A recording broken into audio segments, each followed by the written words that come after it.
Welcome to our intermediate math just in time video on executive functioning, working memory. All of these areas contribute to your brain's executive functioning ability to think, plan, do, and stop. Executive functioning is the CEO of the brain, a collection of brain processes that guide thought and behavior. We know that students who are diagnosed with attention deficit disorder and those students with autism spectrum disorder experience difficulties with almost all areas of executive functioning. Students with these disorders have lagging executive functioning skills, often typical of a student who is one third younger than their chronological age. We can meet the needs of students with lagging executive functioning skills with purposeful planning and explicit teaching of these skills. In the last video, we explored initiation of tasks. Today, we will explore working memory. What does working memory mean? Working memory is the capacity we have to retain and manipulate information in the 20 to 30 seconds that our information arrives to us. As we manipulate the information, store its relevant pieces, we can allow the information to decay after that.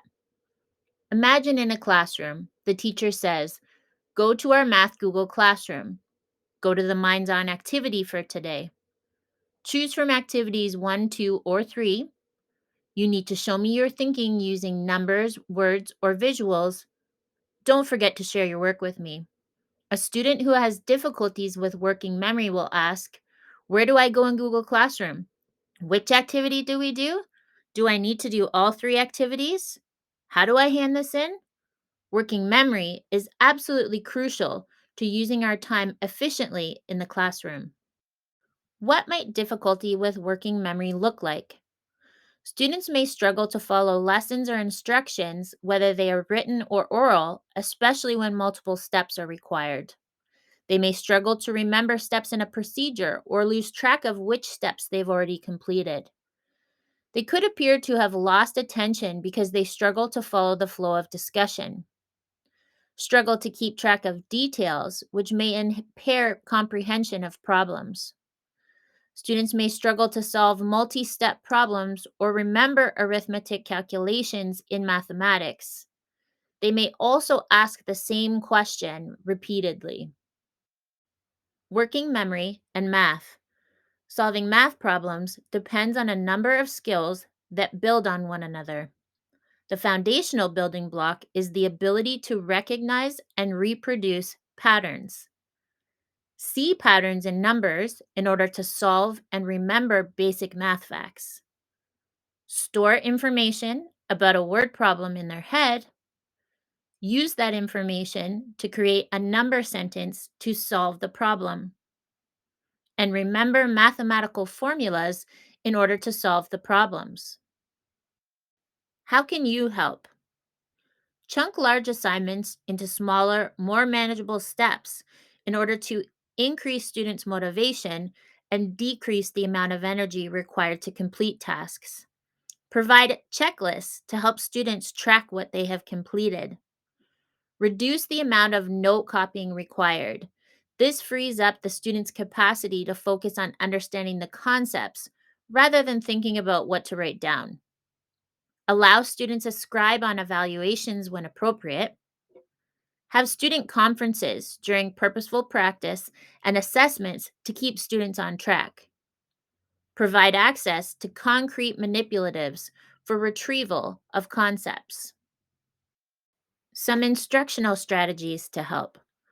Establish consistent procedures and routines. This frees up more capacity to use their working memory for the learning task at hand. When presenting new material, make sure information is always connected to students' prior knowledge. This helps consolidate the information in memory and makes it more personally relevant for the student. Create visual aids such as posters or checklists to depict the procedures and expectations and reference these tools frequently so that students learn to refer to them. Teach effective highlighting so that students can easily refer back to key information. The neuroscience of working memory and fractions. Scaffolding fractions. First, use visuals when representing fractions. When students use visuals, they don't have to hold the symbolic representation of the fraction in their working memory. Slowly remove scaffolds. Writing down information can offload some of what would be stored in working memory.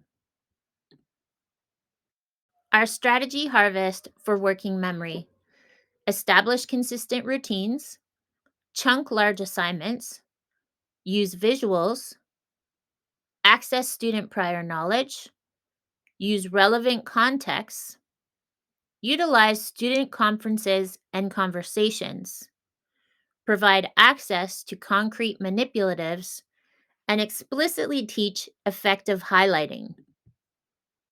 And remember, improving the executive functioning skill of working memory is essential for some, but useful for all.